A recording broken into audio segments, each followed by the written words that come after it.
Municipal corporation Rawalpindi इन दुकानों को seal करने आई थी इंतज़ामिया के साथ। 850 से ज़्यादा दुकानें हैं इस वक्त पीर बदाई की जो इस वक्त डिफ़ॉल्ट कर चुकी हैं। ये दुकान जो है वो इलीगल है। कैश में पेमेंट होगी, जितनी पेनल्टीज़ हैं वो पे करेगा, उसके बाद ये दुकान जो है वो डीसी होगी। पर्चा देते हैं, जो देते हैं, बंद करो दुकान में सब जाने वाले हैं, सब कुछ जाने। कल ऑफिस आ जाए, आप रेंट भी जमा कराने को तैयार हैं, हमारे साथ ताउन करने को भी तैयार हैं। तमाम रेवेन्यू जो है जनरल बस स्टैंड पर विधायक के जो दुकानदार हैं वो क्लियर करेंगे। हमारा कोई भी दुकानदार जो है वो डिफॉल्टर नहीं है। इन काउंटर का किराया जो है वो 2000 रुपये, एक काउंटर का रेट है वो 2000 रुपये पर डे के हिसाब से। यानी ये दुकान जो है वो एक दिन का 8000 रुपये इकट्ठा कर रही है, जबकि ये दुकान भी इलीगल है। करोड़ों रुपए का जो है वो रेवेन्यू बकाया था, डिफॉल्ट कर चुकी थी ये दुकानें।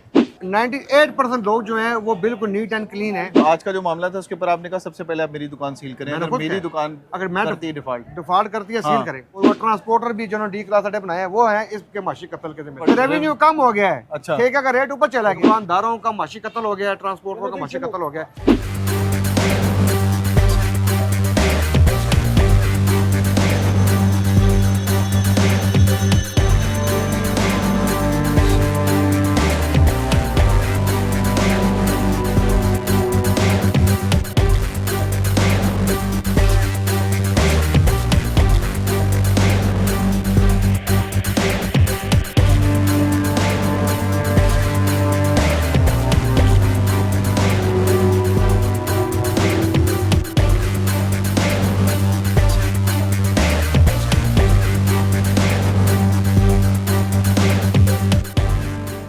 अभी म्यूनसिपल कॉर्पोरेशन इनसे कहा कि ये सीलिंग का नोटिस तब उतरेगा जब ये रेंट पे कर देंगे, और कैश में पेमेंट होगी, जितनी पेनल्टीज हैं वो पे करेगा, उसके बाद ये दुकान जो है वो डीसील होगी।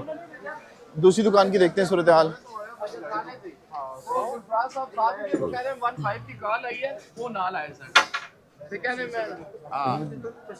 मेहरबानी सर, जल्दी जल्दी लगाओ आप। पेपर ले लेना, पेपर हमारे पास पड़े किसमें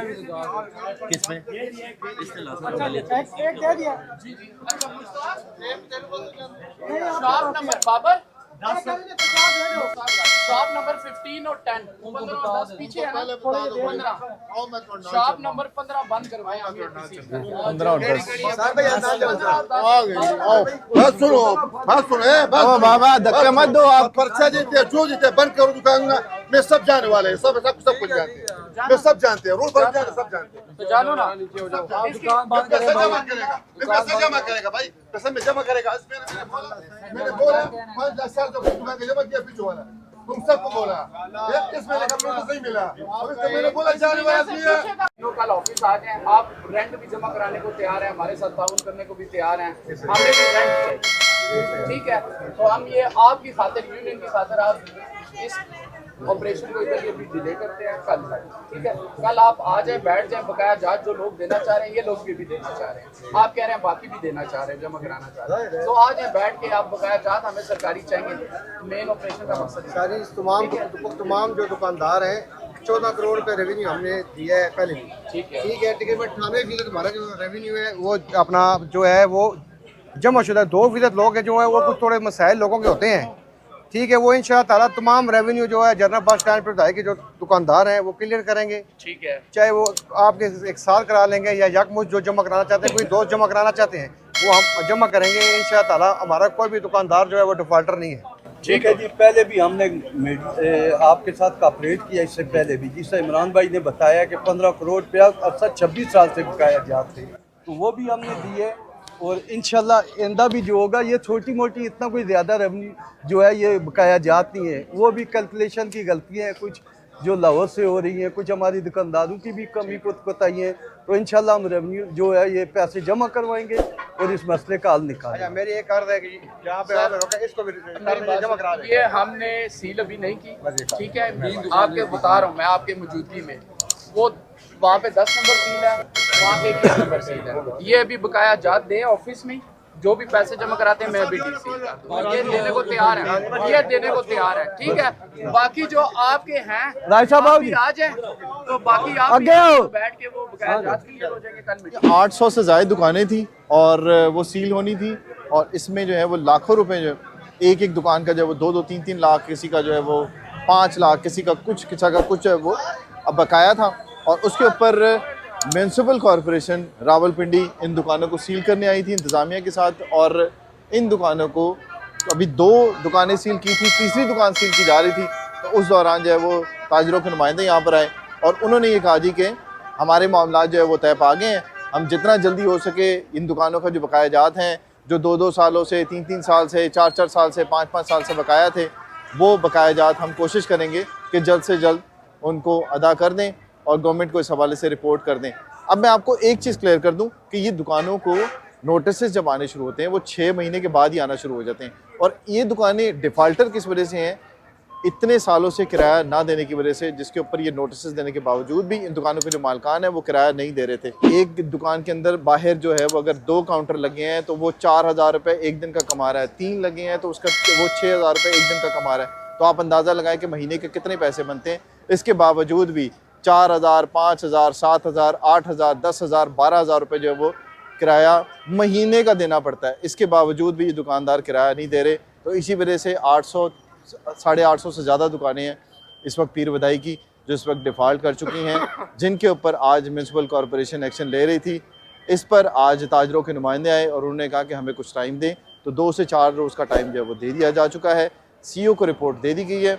अब जो दुकानें सील हो चुकी हैं उन दुकानों के मालिकान अब रेंट पे करेंगे। जो आपने देखी थी पहले 1,80,000 रुपये से एक का रेंट था और 1,92,000 रुपये से ज़्यादा का जो एक का रेंट था वो दोनों पे करेंगे। उनकी दुकानें डीसील हो जाएंगी। लेकिन जो अभी सील कर रहे थे उसको अभी रोक दिया गया है ताजरों की रिक्वेस्ट के ऊपर। उसके ऊपर अब नोटिस होना बाकी है। अब ये आप देखिए म्यूनसिपल कॉरपोरेशन का ऑफिस है। अगर आप रोमान आपको दिखाए तो ये म्यूनसिपल कॉरपोरेशन का ऑफिस है। जिस जगह मैं खड़ा हूँ ये खुली एक जगह है, लेकिन इसके बिल्कुल सामने आप देखें ये काउंटर्स हैं। ये 1 काउंटर है, 2 काउंटर है, 3 काउंटर है और 4 काउंटर है। इसके ऊपर जो शटर ये रखा हुआ है ये दुकान जो है वो इल्लीगल है। जो इंतज़ामिया के ज़राए बताते हैं कि ये इल्लीगल है, लेकिन इन काउंटर का किराया जो है वो 2,000 रुपये फ़ी काउंटर है। यहाँ पर जो रेट चल रहा है वो मुबैना तौर पे जो 1 काउंटर का रेट है वो 2,000 रुपये पर डे के हिसाब से, यानी ये दुकान जो है वो एक दिन का 8,000 रुपये इकट्ठा कर रही है, जबकि ये दुकान भी इल्लीगल है। इसके ऊपर आप देख रहे होंगे कि बाकायदा शटर भी लगा हुआ है, ऊपर से कवर भी हुआ हुआ है, सामने से वो शेल्फ भी लगी हुई है, ये काउंटर्स भी बाहर रखे हुए हैं। और उसके बाद इस तरह से ये कब्ज़ा हुआ हुआ है और एक दिन में ये बंदा जो है वो 8,000 रुपये जो है वो पर डे के हिसाब से ये निकाल रहा है। इसके बावजूद भी ये दुकान भी इल्लीगल है और इसका किराया जो है वो भी ये नहीं देना पड़ता इसको। और बिल्कुल ये म्यूनसिपल कॉरपोरेशन की ऑफिस है उसके बिल्कुल सामने है। तो इसमें आप देख रहे होंगे कि यहाँ पे किस तरह की सूरत हाल चल रही है। इसी के ऊपर अब जो CEO हैं उन्होंने एक्शन लिया है और उसकी वजह से जो है वो यहाँ पर ऑपरेशन हो रहा है। RWMC आती है यहाँ पे, काम शाम करती है, सफाई होती रहती है, सब कुछ हो रहा होता है। पंजाब गवर्नमेंट की तरफ से जिस तरह से अहकामात हुए हैं इन जगहों को साफ़ सुथरा रखने के लिए, इनको इंक्रोचमेंट क्लियर करने के लिए, लेकिन इसके बावजूद भी इस तरह के यहाँ पर काम हो रहे हैं जिस पर अब नोटिस हो रहा है। और उस तरफ आप देख रहे होंगे ये ट्रक खड़े रहते हैं अक्सर, जहाँ पे भी इंक्रोचमेंट का इतला मिलती है यहाँ पे इंस्पेक्टर्स आते हैं और ये इंक्रोचमेंट को ख़त्म करवाते हैं और अमला भी यहाँ पर मौजूद रहता है। लेकिन इसके बावजूद भी ये माफिया इतना मजबूत है कि दोबारा यहाँ पर कब्ज़े हो जाते हैं। तो इन ट्रक्स का काम होता है। अब यहाँ पर आप देख रहे होंगे कि एक बार हमला भी हो चुका है। म्यूनसिपल कॉरपोरेशन के एक अमले के जो मुलाजिम है उसके ऊपर हमला भी हो चुका है। उसको बाकायदा जो है वो फायर भी किया गया और उसको ज़ख्मी भी किया गया। इतनी मुश्किल के बावजूद भी ये लोग काम कर रहे होते हैं, लेकिन फिर भी यहाँ पर ये माफिया इतना मजबूत है कि इनके जो ऑपरेशंस हो रहे होते हैं इसके बावजूद भी यहाँ पर इस तरह के काम हो रहे हैं।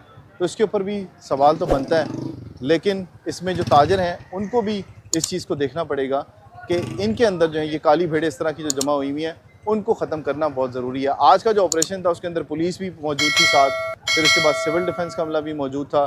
दुकानें सील करनी थी, 800 से ज़्यादा दुकानें थी, करोड़ों रुपए का जो है वो रेवेन्यू बकाया था, डिफ़ॉल्ट कर चुकी थी ये दुकानें, जिसके ऊपर आज ताजरों ने मुदाखलत करके इस मामले को अब पेंडिंग करवाया और इस ऑपरेशन को डिले किया गया है ताकि इनके मामला तय हो जाएं। और उसके बाद भी अगर इन्होंने ये पेमेंट्स नहीं की तो उसके बाद ये ग्रैंड ऑपरेशन किया जाएगा, जिसके लिए अभी कुछ दिनों का इनको टाइम दिया गया है। इमरान भाई इस वक्त हमारे साथ हैं जो कि ताजरों के इस वक्त सरबराह हैं, यहाँ पे उनकी रहनुमाई के साथ साथ उनकी लीडरशिप भी है और साथ साथ जो है वो आज का जो मामला था इसके ऊपर इन्होंने बड़ा अहम रोल प्ले किया। कह सकते हैं आपके रोल प्ले किया, लेकिन इस मामले के ऊपर भी बात करेंगे हम कि इतने सालों से ये सारा जो मामला चल रहा था उसके ऊपर इमरान भाई के पास ये ताजिर बरादरी क्यों नहीं आई और इस मामले को क्यों नहीं देखा गया। भाईजान कई सालों से डिफ़ॉल्ट हुई हुई दुकानें और लाखों रुपए जो है वो किराया रहता था यहाँ पे, 800 से ज़ायद दुकानें, आज आपने खुद रिकॉर्ड देखा, लेकिन इसके बावजूद भी ये किराए जो है वो पे नहीं हुए। आज जब मामला शुरू हुआ उसके बाद आप लोगों ने मुदाखलत की और उसके बाद ऑपरेशन जो है वो रुक गया। 2 दुकानें सिर्फ सील हो चुकी हैं, उसके ऊपर आप लोगों ने यकीन दहानी करा दी कि चलो वो पे कर देंगे, उसके बाद ये दुकानें डी सील हो जाएंगी। कब से चल रहा था ये मामला और इसको देखा क्यों नहीं गया, ताजरों ने क्यों नहीं बात की, म्यूनसिपल कॉर्पोरेशन की तरफ से क्यों नहीं इस तरह के नोटिस जो हुए, अगर हुए तो उसके ऊपर अमल दरामद क्यों नहीं हुआ? बहुत शुक्रिया जी। 98% लोग जो हैं वो क्लियर हैं, ठीक है। टोटल 2% लोग हैं और जो इनके पास जो लिस्ट उठाई हुई है, जो ये कहते हैं 45 से 50 शॉप्स हैं जिनके बकाया जात हैं। 835 से ज्यादा दुकानों की इन्होंने बुक उठाई हुई है। नहीं, लिस्ट तो 835 शॉप्स है ना जनरल बस स्टैंड पे में। आप सबको डिफॉल्टर तो ना क्लियर करें ना। अच्छा, 98% लोग जो हैं वो बिल्कुल नीट एंड क्लीन है। और जो 2% हैं उन 2% में सब ताजरों का भी नहीं है, कोई क्लरिकल मामलात ऐसे भी हैं कि जैसे एक बिल है वो जमा करवा देते हैं, एक बिल वो जमा करवा देते हैं तो वो बिल दोबारा लग के आ जाता है। जब लग के आ जाता है तो वो महकमे के पास जाते हैं तो महकमा ये कहता है कि ये लाहौर से जनरेट होता है, तो ये बिल दोबारा इस मंथ में हम सही नहीं कर सकते, नेक्स्ट मंथ दोबारा बिल जब लग के आएगा तब दुरुस्त होगा। और अपना होता ये है बदकिस्मती के साथ कि वो बिल जो अपना क्या नाम है नहीं सही होता 3-3, 4-4 माह। अच्छा, वो महकमे की भी एक है, लाहौर वाले जो अपना हमला वो नहीं करते दुरुस्त। अगर वो दुरुस्त कर रहे तो ये दोबारा बने ही ना।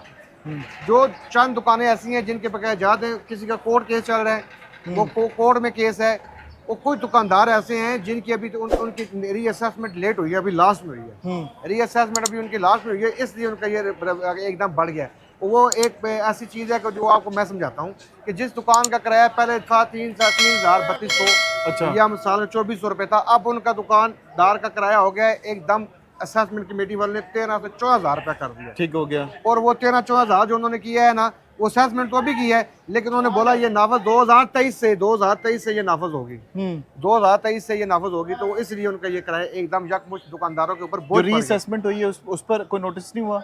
रीअसेसमेंट जो हुई थी, रीअसेसमेंट में नोटिस हुए हैं, मैं ये नहीं कहता नोटिस नहीं हुए हैं, लेकिन वो कैटेगरी वाइज है एकदम उन्होंने 835 शॉप इकट्ठी रीअसेसमेंट में नहीं की ना। इस दफा उन्होंने 50 की, किसी दफा 50 की, इनका नंबर लास्ट में है, लेकिन इनको नोटिस जो अपना जो पड़ेगा तो उस दिन से पड़ेगा जिस दिन रीअसेसमेंट लागू हुई है। बिल्कुल, इस वजह से ये थोड़ा सा होता है कि बाकी जनरल बस स्टैंड पर के जो ताजर हैं वो रावलपिंडी की जितने भी कॉर्पोरेशन की दुकानें जहाँ जहाँ पे भी है, मैं यहाँ पे ये चैलेंज करता हूँ कि सबसे अच्छे और दुकानदार जनरल बस स्टैंड पर के हैं जो रेवेन्यू बेहतरीन तरीके से दे रहे हैं और गवर्नमेंट की तमाम रूल्स के ऊपर ये अमल दरामद करते हैं। इमरान में दुकानों के बाहर काउंटर पड़े हुए हैं, 2,000 रुपये पर काउंटर ये लोग ले रहे हैं और पर डे के हिसाब से ले रहे हैं। महीने का जो है वो 2-2 काउंटर भी, 3-3 काउंटर भी, ये तो लाखों रुपए कमा रहे हैं, लेकिन इसके बावजूद भी रेंट नहीं पे कर रहे।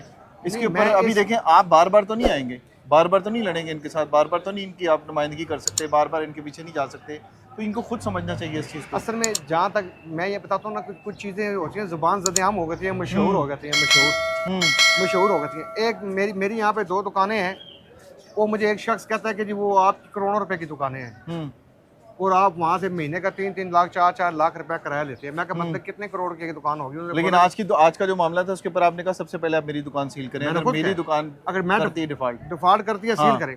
मैं यहाँ पे एक बात बताना चाहता हूँ, मैंने उनको ये कहा कि अगर वो आप कहते हैं वो 3-3 4-4 करोड़ रुपए की हैं यार, 50 लाख रुपए की आपकी होगी, वो शॉप 50 लाख रुपए की। इसी तरह ये जो काउंटर है, आप यहाँ पे आपका कैमरा मैन ही मौजूद है, आप सिर्फ किसी एक दुकान को 1 घंटा फोकस करें, अगर 1 घंटे में उसके अंदर 2 गाहक चले जाएं, 2 कोई कस्टमर, अगर वो जाके उससे कुछ 500,000 रुपए की शॉपिंग कर लें, मैं आपको 10,000 रुपए नाम दूंगा। नहीं, आप कह रहे हैं कि उसने मैं ये उसकी वजह क्या है? उसकी वजह क्या है? ये नहीं कि जनरल बस स्टैंड पर में मुनाफा बख्श नहीं है, ये बड़ा मुनाफा बख्श था हमारा जनरल बस स्टैंड। बदकिस्मती के साथ इसको माफिया खा गया है। इसको कौन सा माफिया खा गया है? जिन्होंने ये मोटर व्हीकल ऑर्डिनेंस का कत्ल किया है, यहाँ पे गैर कानूनी D क्लास अड्डे जिन्होंने बनवाए हैं। अच्छा, वो इंतजामिया वाले भी हैं और वो ट्रांसपोर्टर भी जिन्होंने D क्लास अड्डे बनाए हैं, वो हैं इसके माशी कत्ल के जिम्मेदार। D क्लास अड्डे कौन से होते हैं सर? D क्लास अड्डे ये जो बाहर बने हुए हैं। अच्छा, वो जो रास्तों में जो रास्ते में मैं पैसे भी इकट्ठे कर रहे होते हैं लोगों से। रूल्स बताता हूँ ना आपको। अच्छा। 5 किलोमीटर मोटर व्हीकल ऑर्डिनेंस कहता है कि 5 किलोमीटर तक कोई अड्डा नहीं बन सकता कि जो जनरल बस स्टैंड को मुतासर करे। ठीक है। मैं कहता हूँ 5 किलोमीटर को छोड़ें, आप 2 फरलांग के ऊपर आपको मैटर दिखा सकता हूँ। मैंने खुद आया देखे हैं। मेरी सुने बात गौर से ना, मैं आपको एक बात बताता हूँ ना, एक ऐसी मिसाल देने ला रहा हूँ कि वो अगर कोई इंतजामिया का अफसर, चीफ सेक्रेटरी, मैडम CM साहबा सुन रही हैं तो मैं उनको वो चीज़ बता रहा हूँ जो सिर्फ अवाम का नहीं गवर्नमेंट का फायदा है। ठीक है। यहाँ पे 15 रुपए पर्ची थी बस की, वो ठेका हुआ कर रहा था 2 करोड़ रुपए का। आज 160 रुपए पर्ची है और ठेका होता है 1.5 करोड़ रुपए का। फिर देख लें कि कितना कारोबार ऊपर जा रहा है। ठेके का रेट कम चला गया और कारोबार जो है वो रेवेन्यू कम हो गया है। अच्छा। ठेके का रेट ऊपर चला गया है, 15 से 160 चला गया है, लेकिन रेवेन्यू कम आ रहा है। उसकी क्या वजह है? उसकी ये वजह है कि तमाम ट्रांसपोर्ट डी क्लास ऑटो में चली गई है। मुसाफिर भी यही चाहता है कि मैं गाड़ी में बैठूं और निकलूं। वहाँ पे अभी ये गेटवे बन गया है मंडी मोड़ के ऊपर, वहीं से मुसाफिर बैठता है और वहीं से वो चला जाता है, अड्डे की तरफ नहीं आता। अड्डे की तरफ नहीं आता। और ये सिर्फ नुकसान हमारा ट्रांसपोर्टरों और ताजरों का नहीं है, यहाँ पे सबसे बड़ा जो माशी कत्ल हो रहा है वो सिटी डिस्ट्रिक्ट गवर्नमेंट कॉर्पोरेशन का हो रहा है कि ये रेवेन्यू में दिन ब दिन कमी हो रही है। होश के नाखन लें, अपनी जाती बैंक ना भरें, अपने जाती अकाउंटों में पैसा ना डालें, गवर्नमेंट का ख्याल करें, यहाँ के ट्रांसपोर्टरों का ख्याल करें, यहाँ के ताजरों का ख्याल करें। ये रावलपिंडी का एक सासा है, ये जनरल बस स्टैंड फिरदाई एशिया का दूसरा बड़ा जनरल बस स्टैंड है। ये सासा है, ये सासा है, इसका ख्याल करें, इसको फलने फूलने दें। मैं तो यहाँ पे बड़ी हम्बल रिक्वेस्ट करता हूँ CM साहबा से, बहुत अच्छे काम कर रही हैं वो। तमाम गैर कानूनी अड्डे खत्म किए जाएं, यहाँ पे अंदर शिफ्ट किए जाएं, बहुत बड़ी जगह है। हमारे दिलों के भी दरवाजे खोलें और जनरल बस स्टैंड पे हम उनको वेलकम करेंगे, यहाँ पे लाएं उनको। ये अड्डा बाद हो, ये वही अड्डा है, ये सब शाखें यहीं से निकल गई हैं। और ये असल में जो बात असल मैंने आज आपको बताई है, ये आपको कोई बताएगा नहीं कि इसकी असल वजह ये है। और कोई दुकानदार ऐसा नहीं है कि जो कि मैं छापा लगाऊं या ठिया लगाऊं। दुकानदारों का माशी कत्ल हो गया है, ट्रांसपोर्टरों का माशी कत्ल हो गया है। आज आप ये इसकी बहाली की तरफ जाएं तो यकीन जाने कि यहाँ पे रेवेन्यू बहुत ज़्यादा होगा, गवर्नमेंट को फायदा होगा। अभी आज का जो मामला था इसको आप कहाँ तक लेके जा रहे हैं और उसका हल क्या निकाला आज आप लोगों ने? आज का जो मामला जी, हम खालिस्तान महकमे के साथ खड़े हैं। ये नहीं कि हम अपने ताजरों का तहफ़्फ़ुज़ नहीं करेंगे, लेकिन डिफॉल्टर को जो बना रेवेन्यू देगा, जो बना किराया टाइम पे जमा नहीं कराएगा, हम उसकी कोई सिफारिश नहीं करेंगे। ठीक है, ये सबसे बड़ी बात होती है कि ताजरों को साथ भी लेके चल रहे हैं, लेकिन जो कानून है उसके तहत भी जो है वो इन्होंने कहा है कि उस पर अमल दरामद होना बहुत ज़रूरी है। ताजरों के साथ भी खड़े हैं, लेकिन जो कानून है उसका साथ भी देना ज़रूरी है। जितने भी डिफ़ॉल्टर्स हैं उनको इनकी तरफ से ये मैसेज आ चुका है कि 2 से 3 दिन का टाइम दिया जा चुका है। आप लोग अपने जितने भी बकाया जात हैं उन्हें क्लियर करा दें। बहुत कम ऐसे लीडर होते हैं जो या तो एक तरफ मतलब या राइटिस्ट होते हैं या लेफ्टिस्ट होते हैं। अब इमरान भाई ने ये मैसेज दे दिया है, एक तरफ से वहाँ से भी टाइम ले दिया और सालों का जो रुका हुआ था रेवेन्यू, उसके लिए एक हल निकाला गया है इंतज़ामिया की तरफ से और ताजिर बरादरी की तरफ से। अब देखते हैं ये ऊँट जो है वो किस करवट बैठता है। अभी जो दुकानें सील हुई हैं उनके ऊपर इन्होंने कहा है कि जिन्होंने देनी अमाउंट्स अपनी वो पे करें, वो डी सील करवा देंगे। इन्होंने ज़बरदस्ती कोई दुकान जो है वो डी सील नहीं करवाई, सिर्फ 2 दुकानें हुई थी। उसके बाद पहुंच गए थे ये और इनके सारे नुमाइंदे पहुंच गए थे। इस मामले को जो है वो हल करवा दिया गया है। अपने कारोबार को छोड़ के ये लोग अपने ताजरों के लिए आए। अब ताजरों की को भी ये रिक्वेस्ट है इनकी तरफ से कि जितना जल्दी हो सकें अपने मामला जो वो क्लियर कराएँ। इतना किराया नहीं है, अभी भी ये कह रहे हैं कि बढ़ा दिया है, रीअसेसमेंट हो गई है, उसके बावजूद भी इतना किराया नहीं है। तो जितना जल्दी हो सके इसको क्लियर करा दें ताकि इनकी भी इज्जत रह दे। कॉर्पोरेशन जो है ये भी अपना काम, म्यूनसिपल कॉर्पोरेशन जो है ये भी अपना काम कर सके। तो अगली वीडियो तक दीजिए इजाज़त, मिलेंगे फिर इमरान भाई से इंशाल्लाह। अल्लाह हाफ़िज़।